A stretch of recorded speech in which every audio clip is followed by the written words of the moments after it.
ನಮಸ್ಕಾರ ಗುರು. Extra innings Kannada ಚಾನಲ್ಗೆ ಸ್ವಾಗತ.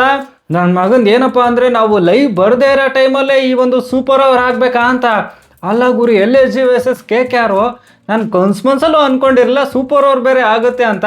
ಅದು ಆಫ್ ಸ್ಟೇಜ್ ಆಗಿತ್ತು, ಆದ್ರೂ ಇವಾಗ ಸೂಪರ್ ಓವರ್ ಆಗ್ತಾ ಇಲ್ವಲ್ಲ ಅಂತ ನಾವು ಅಂದ್ಕೊಳ್ತಾ ಇದ್ರೆ ಗ್ಯಾಪಲ್ಲಿ ಒಂದು ಸೂಪರ್ ಓವರ್ ಬಂದೇ ಬಿಡ್ತು.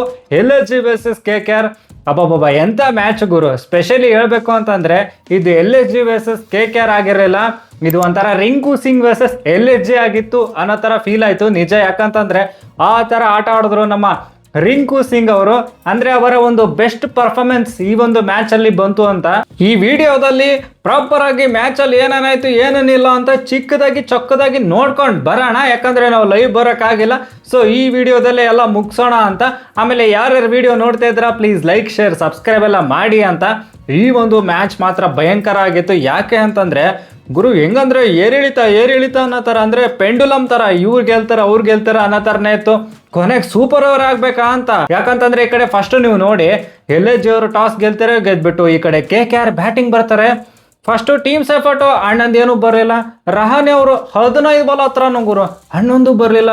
ಆಮೇಲೆ ಆಂಕ್ರಿಶ್ ರಘುವಂಶಿ ಅಣ್ಣ ಔಟ್ ಆಗಿರೋ ರೀತಿನೇ ಭಯಂಕರ. ಯಾಕಂದರೆ ಅಬ್ಸ್ಟ್ರಕ್ಟಿಂಗ್ ದ ಫೀಲ್ಡ್ ಅಂತೆ.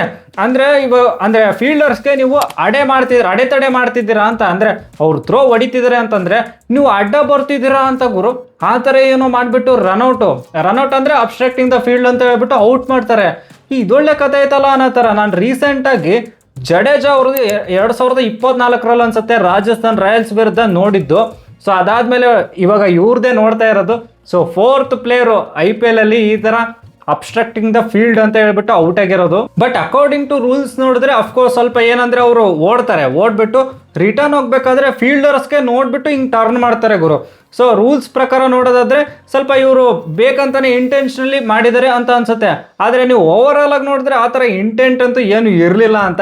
ಸೊ ಅದಕ್ಕೋಸ್ಕರ KKR ಪಾಳ್ಯದಲ್ಲಂತೂ ಫುಲ್ಲು ಎಲ್ಲ ರೊಚ್ಕದ್ಬಿಟ್ಟು ಡಿಸ್ಕಸ್ ಎಲ್ಲ ಮಾಡ್ತಾ ಇದ್ರು. ಅದು ಕೂಡ ಆಯಿತು ಅಂತ. ಅದಾದ್ಮೇಲೆ ಕ್ಯಾಮ್ರನ್ ಗ್ರೀನ್ದು ಬರಲಿಲ್ಲ. ಆಮೇಲೆ ಅನುಕೂಲ್ ರಾಯ್ ಔಟು, ಪೋವೆಲ್ ಔಟು, ಎಲ್ಲರೂ ಔಟ್ ಆಗಿದ್ದಾರೆ ಒಂದು ಟೈಮಲ್ಲಿ ಗುರು. ಆಯ್ತು, ಇನ್ನೇ 120 ಹೊಡೆಯಲ್ಲ ಅವ್ರು. 120 ಬಿಡಿ, 100 ಒಳಗಡೆನೆ ಏನಾದರೂ ಆಗುತ್ತಾ ಅನ್ನೋ ಥರ ಸಿಚುವೇಶನಲ್ಲಿದ್ದರು. ಬಟ್ ಈ ಕಡೆ ರಿಂಕು ಸಿಂಗು ಒಬ್ಬರೇ ಗಟ್ಟಿಯಾಗಿ ನಿಂತು ಬ್ಯಾಟಿಂಗ್ ಮಾಡಿದ್ರು. Unbelievable hitting. 83 ರನ್ ಹೊಡಿತಾರೆ. 51 ಬಾಲಲ್ಲಿ 83 ರನ್ ಹೊಡಿತಾರೆ. ಬಟ್ ಏನು ಗೊತ್ತಾ, ಸ್ಪೆಷಲಿ ಬಂದಿದ್ದು 20th ಓವರ್ ಗುರು. 20ನೇ ಓವರಲ್ಲಿ ಈ ಕಡೆ ದಿಗ್ವಿಜಯ್ ಸ್ಟಾರ್ಟಿಗೆ ಅಣ್ಣ ಸೀದಾ 4 ಸಿಕ್ಸ್ ಹೊಡಿತಾರೆ. ಆ ಓವರಲ್ಲೇ ಭಯಂಕರ 4 ಸಿಕ್ಸಸ್ ಎಲ್ಲ ಬರುತ್ತೆ ನಮ್ಮ ರಿಂಕು ಸಿಂಗ್ ಕಡೆಯಿಂದ. ಭರ್ಜರಿ ಬ್ಯಾಟಿಂಗು. ಓವರ್ ಆಲ್ ಆಗಿ 155 ರನ್ ಹೊಡಿತಾರೆ. ಬಟ್ ಈ ಕಡೆ LSG ಪರವಾಗಿ ಹೇಳಬೇಕು ಅಂತಂದ್ರೆ ಮೊಹಸಿನ್ ಖಾನ್ ಬಗ್ಗೆ ಮಾತಾಡಲಿಲ್ಲ ಅಂದ್ರೆ ಸರಿ ಅನ್ಸಲ್ಲ ಗುರು. ಯಾಕಂತಂದ್ರೆ ಅಣ್ಣ 5 ವಿಕೆಟ್ ತೆಗಿತಾರೆ.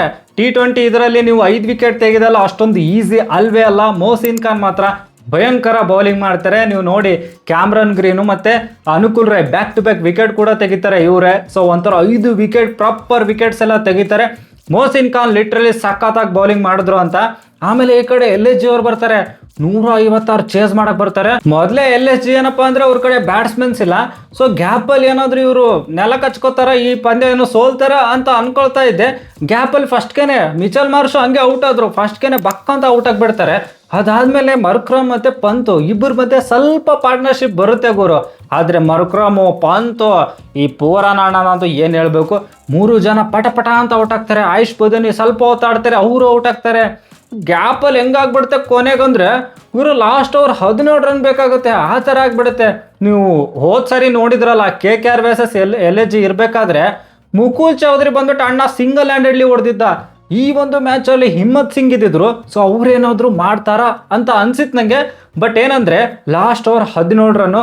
ಈ ಕಡೆ ಕಾರ್ತಿಕ್ ತ್ಯಾಗಿ ಬೌಲರು. ಕಾರ್ತಿಕ್ ತ್ಯಾಗಿ ನೋಡಿದ್ರೆ 8 ರನ್ ಎಲ್ಲ ಅಣ್ಣ ಡಿಫೆಂಡ್ ಮಾಡಿರುವಂಥ ಬೌಲರು.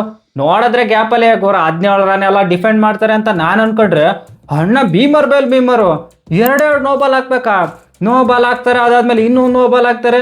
ಈ ಏನಣ್ಣ ಏನು ಮಾಡ್ತಿದ್ಯಾ ಅನ್ನೋ ಥರ. 5 ಬಾಲ್ಗೆ 12 ರನ್ ಬೇಕಾಗುತ್ತೆ. ಆ ಟೈಮಲ್ಲಿ ಒಂದು 4 ಬೇರೆ ಹೊಡಿತಾರೆ ಹಿಮ್ಮತ್ ಸಿಂಗು. ನನ್ನ ಮಗ 4 ಬಾಲ್ಗೆ 8 ರನ್ ಬೇಕಾಗುತ್ತೆ ಗುರು.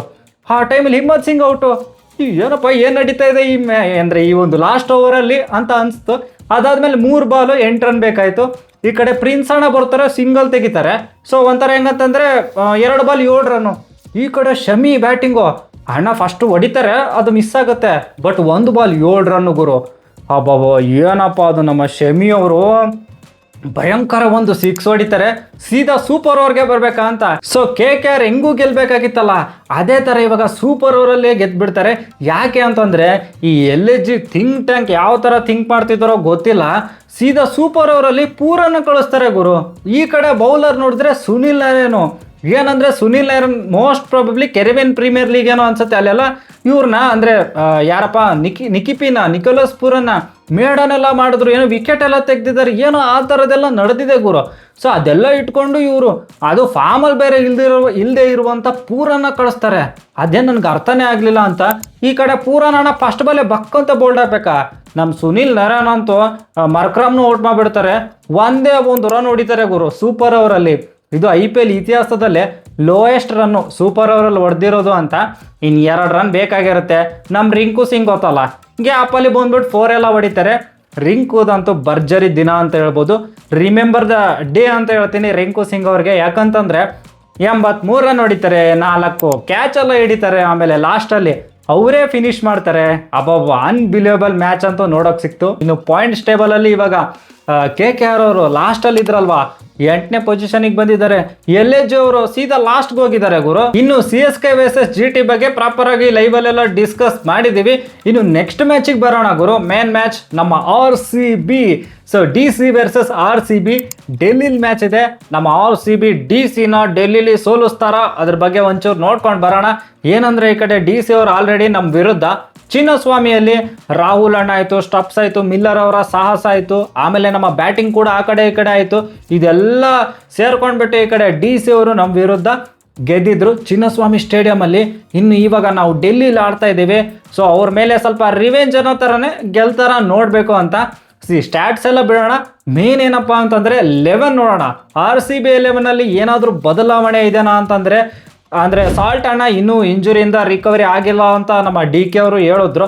ಸೊ ಆ ಒಂದು ನಿಟ್ಟಿನಲ್ಲಿ ಸೇಮ್ ಬೇತೆಲ್ ಮತ್ತು ನಮ್ಮ ಕೊಹ್ಲಿ ಅವರು ಅವರೇ ಓಪನರ್ಸ್ ಇರ್ತಾರೆ.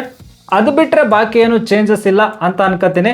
ಬಟ್ ಡೆಲ್ಲಿ ಪಾಳ್ಯದಲ್ಲಿ ಎಲ್ಲ ಸ್ವಲ್ಪ ಚೇಂಜ್ ಆಗಬಹುದು ಅಂತ ನನಗನ್ನಿಸ್ತಾ ಇದೆ. ಅಂದರೆ ಏನಂದರೆ ಈ ಕಡೆ ಲುಂಗಿ ಅಂಗಡಿ ಆಡೋದು ಆಲ್ಮೋಸ್ಟ್ ಡೌಟ್ ಅನಿಸುತ್ತೆ. ಆಮೇಲೆ ಈ ಕಡೆ ಮಿಚೆಲ್ ಸ್ಟಾರ್ಕ್ ಬರಬಹುದು ಅಂತ ಅನ್ನಿಸ್ತಾ ಇದೆ. ಸೊ ಮಿಚ್ ಸ್ಟಾರ್ಕ್ ಬಂದರೆ ಈ ಕಡೆ ನಿಸಂಕ ಬದಲು ಗ್ಯಾಪಲ್ಲಿ ನಮ್ಮ ಅಣ್ಣ ಯಾರು ಪೃಥ್ವಿ ಶಾ ಆಡಬಹುದಾ ಅಂತ ಅನ್ನಿಸ್ತಾ ಇದೆ. ಇಲ್ಲಾಂದರೆ ಅಭಿಷೇಕ್ ಪೋರೆಲ್ ಕೂಡ ಇವ್ರಿಗೆ ಆಪ್ಷನ್ ಇದೆ. ಸೊ ಯಾರನ್ನ ಆಡಿಸ್ತಾರೆ ನೋಡಬೇಕು. ಒಂಚೂರು ಅಲ್ಲಿ ಇಲ್ಲಿ ಸ್ವಲ್ಪ ಚೇಂಜಸ್ ಆಗ್ಬೋದು ಡೆಲ್ಲಿ ಒಂದು 11ಅಲ್ಲಿ. ಇನ್ನು ಮ್ಯಾಚ್ ಅಪ್ಸ್ ಅಂತ ಬಂದರೆ ನಿಮಗೆಲ್ಲ ಗೊತ್ತಿರೋಂಗೆ ನಮ್ಮ ವಿರಾಟ್ ಕೊಹ್ಲಿ ವರ್ಸಸ್ ರಾಹುಲ್ ಅಣ್ಣ ಇದ್ದಂಗೆ ಸ್ವಲ್ಪ ಅವ್ರ ಮೇಲೇ ಜಾಸ್ತಿ ಫೋಕಸ್ ಇರುತ್ತೆ ಅಂತ. ಆಮೇಲೆ ಗ್ಯಾಪಲ್ಲಿ ನಮ್ಮ ಬೇತೆಲ್ ಅಣ್ಣನು ಸ್ವಲ್ಪ ರೊಚ್ಕೆದ್ಬಿಟ್ಟು ಆಡಲಿ ಈ ಒಂದು ಮ್ಯಾಚಲ್ಲಿ ಅಂತ. ಅದು ಬಿಟ್ಟರೆ ಅಫ್ಕೋರ್ಸ್ ಸ್ವಲ್ಪ ಸ್ಪಿನ್ನರ್ಸ್ಗೆಲ್ಲ ನಮ್ಮ ಪಟ್ಟಿದಾರ್ ಹೆಂಗೆ ಆಡ್ತಾರೆ. ಆಮೇಲೆ ನಮ್ಮ RCB ಅಂತೂ ಈ DC ಮೇಲೆ ಸ್ವಲ್ಪ ಗೆಲ್ಲೇಬೇಕು ಗುರು. ಯಾಕಂದರೆ 8ರಲ್ಲಿ 6 ಬಿಡ್ತೀವಿ. 8ರಲ್ಲಿ 6 ಗೆದ್ರೆ ಸ್ವಲ್ಪ ಸೇಫರ್ ಸೈಡಲ್ಲಿ ಟಾಪ್ 2ಗೆ ನಾವು ಹೋಗ್ಬೋದು. ಸ್ವಲ್ಪ ಸೇಫರ್ ಸೈಡಲ್ಲೇ ಇರ್ತೀವಿ ಅಂತ. ಯಾಕಂದರೆ ಕೆಳಗಡೆ ಇರೋರೆಲ್ಲ ಸ್ವಲ್ಪ ಜಂಪು ಹೊಡಿತವ್ರೆ, ಮಿಡಲಲ್ಲಿ ಇರೋರು ಸ್ವಲ್ಪ ಸಖತ್ತಾಗಿ ಆಡಬೇಕು ಅಂತಲೇ ಬರ್ತಿರ್ತಾರೆ. ಸೊ ಆ ಒಂದು ನಿಟ್ಟಿನಲ್ಲಿ ನಾವು ಸೇಫರ್ ಸೈಡಲ್ಲಿ 8ರಲ್ಲಿ 6 ಆಗುತ್ತೆ ಆ ಥರ. ಸೊ ಈ ಮ್ಯಾಚು ಸ್ವಲ್ಪ ಕ್ರೂಷಿಯಲ್ ಆಗೇ ಇರುತ್ತೆ, ನಮ್ಮ RCB ಸೂಪರ್ ಆಗಿ ಆಡಲಿ ಅಂತ. ಆಮೇಲೆ ನಿಮಗೆಲ್ಲ ಗೊತ್ತಿರೋಂಗೆ ಡೆಲ್ಲಿ ಗೊತ್ತಲ್ಲ, ಡೆಲ್ಲಿ ಬಾಯ್ ನಮ್ಮ ವಿರಾಟ್ ಕೊಹ್ಲಿ ಅವರ ಮೇಲೆ ಸ್ವಲ್ಪ ಫೋಕಸ್ ಜಾಸ್ತಿನೇ ಇರುತ್ತೆ. ಯಾಕಂತಂದರೆ ಡೆಲ್ಲಿಲಿ ಫುಲ್ಲು 300% ಕೊಟ್ಬಿಟ್ಟು ಆಡ್ತಾರೆ. ಸೊ ಆ ಥರ. ಆಮೇಲೆ ನಿಮ್ಗೆ ಏನು ಅನ್ಸುತ್ತೆ, ಪ್ಲೇಸ್ ಟು ವಾಚ್ ಔಟ್ ಆಗಲಿ, ಆಮೇಲೆ ಯಾರು ಗೆಲ್ತಾರೆ, ಆಮೇಲೆ ಈ ಕಡೆ LSG ವರ್ಸಸ್ KKR ಮ್ಯಾಚ್ ನಡೀತಲ್ಲ, ಅದ್ರ ಬಗ್ಗೆ ನಿಮ್ಮ ಅಭಿಪ್ರಾಯನ ಪ್ಲೀಸ್ ಕಮೆಂಟ್ ಬಾಕ್ಸಲ್ಲಿ ತಿಳಿಸಿ ಅಂತ ಹೇಳ್ತಾ that's it for the day. Bye. ಜೈ ಕರ್ನಾಟಕ. ಮತ್ತೆ ಭೇಟಿಯಾಗೋಣ. ನಮಸ್ಕಾರ.